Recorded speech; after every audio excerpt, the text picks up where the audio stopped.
Good morning, everyone. Today is the big day. We're going to go get a puppy. I'm a new soul. I came to this strange world hoping I could learn a bit about It is going to be a surprise for my little sister whose birthday is tomorrow. It just worked out where we would end up getting it today, and she's been asking it for as long as she could talk, so I don't think she'll mind if we give it to her a day early.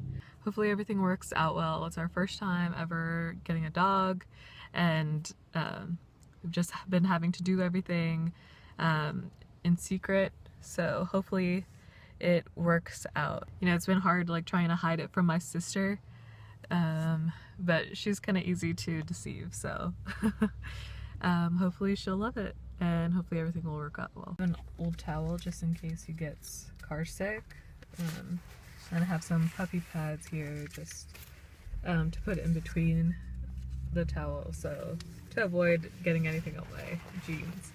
And then I also brought a leash. Look at how tiny this is. It is so cute, and I'm not sure if it'll fit him. I have a little bigger one also.